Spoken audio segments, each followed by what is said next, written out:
Hi guys, मेरा नाम अजय शरावत है। आप सभी लोग जानते हैं कि हमारे कंट्री में 500 और 1000 के नोट बैन कर दिए गए। 8 नवंबर को मोदी जी के खुद के भाषण के बाद जब ये नोट बैन हो गए तो मैं वेट कर रहा था कि कुछ लोग नई नई तरह की थ्योरीज निकालेंगे, बिकॉज पहली बार करप्शन को खत्म करने के लिए एक पहली बार ऐसा प्राइम मिनिस्टर आया जिसने इतना सख्त स्टेप लिया है।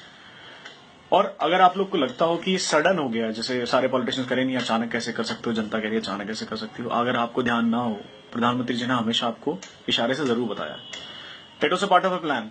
ये कभी भी आपके लिए अचानक नहीं था। आपके आधार कार्ड बनाना अचानक नहीं हुआ। आधार कार्ड के बाद जनधन योजना चलाना, जिसमें आपके बैंक अकाउंट खोले गए, आपकी चीजों को पेपरलेस किया गया, वो अचानक नहीं हुआ। सब्सिडीज के पैसे अकाउंट्स में जाना, एलपीजी के सब्सिडी के पैसे अकाउंट्स में जाना, वो अचानक नहीं हुआ। एग्रीकल्चर की सब्सिडी के पैसे अकाउंट्स में जाना, वो अचानक नहीं हुआ।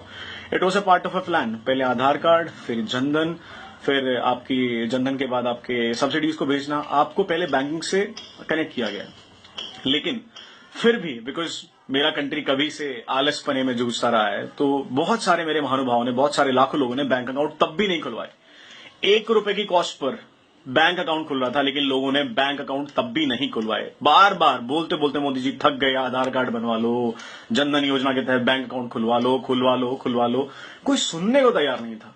ठीक है, फाइनली 8 नवंबर को यह स्टेप ले दिया गया कि 500 से 1000 के नोट को हम बंद कर रहे हैं, ताकि हम करप्शन के एक बहुत बड़े लेवल को खत्म कर सकें और पूरी मार्केट की करेंसी मार्केट के अंदर वापस आ जाए, जो कि घरों में दबी पड़ी हुई है।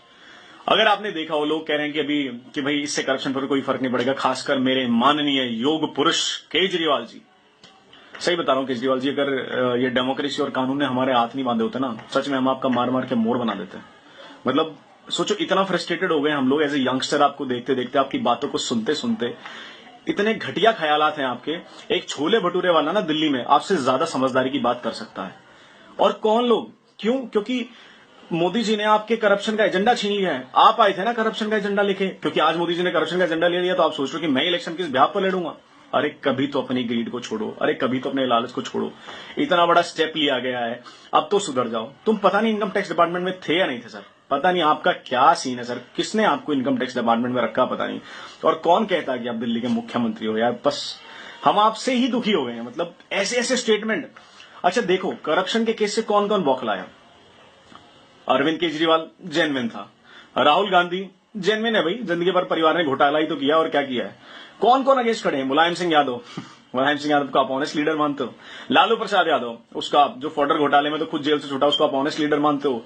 मायावती, नोटों की माला पहनने वाली, ऐसे लीडर। ऑपोजिशन में कौन कौन है? ममता बनर्जी, जिसने खुद कलकत्ता का भट्टा बिठा दिया। एक बार ये देखो कि कौन लोग अपोज कर रहे हैं इस डिसीजन को। दोस्तों समझो, इन नेताओं के चंगुल में मत आओ, ये चीज को देखो। हाँ, सब परेशान है, मैं भी परेशान हूं, मेरे पास भी 150 रुपए थे, 3-4 दिन से ऐसे ही घूम रहा हूं, मैं एटीएम तक एक्सेस नहीं कर पाया हूं।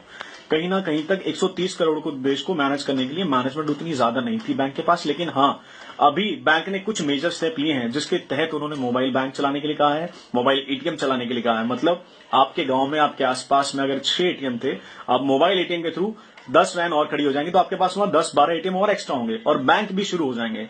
आप थोड़ा सा साहस रखो। और जितने भी लोग समझ रहे हो ना करप्शन सिर्फ नेता के पास है या किसके पास है, सोचो कर नेता के पास पैसा आता कहां से है? नेता को पैसा देने वाले हैं कौन? बिजनेसमैन, वेंडर्स, ट्रेडर्स, ये परचून की दुकान चलाने वाले, जितने भी जहां पे बैठे हैं, चांदनी चौक चलाने वाले। मेरा पूरा दिल्ली जानता है कि कैश पर मार्केट कैसे चलती है। आज भी दिल्ली में कितने % दुकानें हैं जो आपको बिल देती हैं? कोई बिल नहीं देता आपको। इस बात को समझो। इतने ज्यादा लोगों का पैसा मार्केट में आया जो होल्ड करके बैठे थे। आप जो लोग कह रहे हैं ना कि ये लाइनें बहुत लंबी लंबी हैं, बाहर लाइनें बहुत लंबी लंबी हैं, मैं आपको कुछ कुछ चीजें बता देता हूं लाइनें क्यों लंबी हैं। इनमें से आधे से ज्यादा लोग वो हैं जिनके फैक्ट्री ऑनर्स ने अपनी लेबर को छुट्टी देके, पैसे देके भेजा कि जाओ डिपॉजिट करा के लाओ और कैश एक्सचेंज करा के लाओ, ताकि वो अपने ब्लैक का व्हाइट कर सकें। इनमें से ज्यादा पॉपुलेशन वो जो उस पैसे को रिपीट कर रहे हैं। हमारे जैसे लोग हैं, 4.5 से 5% के सैलरी लोग हैं, जो सिर्फ तनख्वाह में से अपना टैक्स कटाते थे। बाकी तो टैक्स आप पैसे ही खा रहे थे। रोज टैक्स बचाओ, ये टैक्स ही नहीं भरते। डॉक्टर हैं, कितने इंडिपेंडेंट क्लिनिक्स हैं, कितनी इंडिपेंडेंट शॉप हैं, ट्रेडर्स हैं, चांदनी चौक है, भगीरथ पैलेस है, मार्केट है, जहां सिर्फ कच्चे काम होता है। मैं खुले में बता रहा हूं, सिर्फ कच्चे का काम होता है। जहां पे कहा जाता है भाई साहब कच्चे में डील करेंगे, ये ना आपको कभी बिल देंगे।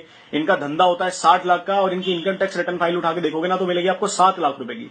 तो सोच के देखो, क्यों सैलरीड आदमी, एक सैलरी वाला आदमी ही सारे भारत का टैक्स क्यों भरेगा? ये बिजनेसमैन कहां जाएंगे? ट्रेडर्स कहां जाएंगे? ये कौन भरेगा इनका टैक्स? ये क्या मक्खन मलाई खाने के लिए बैठे हुए क्या? और इन्हीं के ऊपर लगाम लगाने के लिए मोदी जी ने स्टेप लिया है और ये बहुत ही कमेंडेबल स्टेप है, ये फ्यूचर का स्टेप है, ये इंफ्रास्ट्रक्चर का स्टेप है। इस स्टेप के अंदर मोदी जी को अगर हम सपोर्ट नहीं करते तो हम कायर हैं, हम पे धिक्कार है हमारी जिंदगी पर कि एक ऐसा प्रधानमंत्री मिला है जो इस देश को कहीं ले जाने में सक्षम है, उसे ले जाने की राह रखता है और हम आज उसे सपोर्ट तक नहीं कर पा रहे हैं। कल आर्मी की बात जब आई तो इंटरनेट फ्लडेड था कि हम आर्मी के साथ हैं, ये हैं, सपोर्ट है। अरे इंटरनल वॉर छेड़ लो तुम, बाहर तो आर्मी बहुत अच्छी है, जो अंदर की वॉर छिड़ी है ना, मैं इससे लड़ाई लड़नी है। हमें केजरीवाल जैसे टुच्चे जाहिल और इन गवार मुख्यमंत्रियों से पीछा छुड़ाना है। मायावती की कास्टिस्ट की पॉलिटिक्स, मुलायम सिंह यादव की कास्टिस्ट पॉलिटिक्स, ये चोर बैठे हैं, पुराने पापी बैठे हैं। ये कांग्रेस आज के थोड़ी ना, ये 60 साल की दी हुई बीमारी हमें करप्शन की। और मैं आपको कहता हूं, वादा दिलाता हूं, जो इंफ्रास्ट्रक्चर अभी मोदी जी डेवलप कर रहे हैं ना, आप देखना आने वाले टाइम में इससे भविष्य बदलेगा। आज हम सब भारतीयों का, सबके सब सिटीजन्स की जिम्मेदारी है, अधिकार है, रिस्पॉन्सिबिलिटी कि आज हम पर जो भी हो रहा है हम उसे झेलें, मोदी जी का साथ दें और इस करप्शन की लड़ाई में मोदी जी के साथ खड़े हूं। मोदी जी, मैं आपके साथ खड़ा हूं और मेरे साथ पता नहीं कितने हजारों लाखों यंगस्टर आपके साथ खड़े हैं। अगर कोई इसके खिलाफ लड़ेगा तो हम उसके खिलाफ भी लड़ेंगे, लेकिन ये करप्शन की लड़ाई अब जारी रहेगी। मोदी जी, आपके स्टेप के लिए जय हिंद।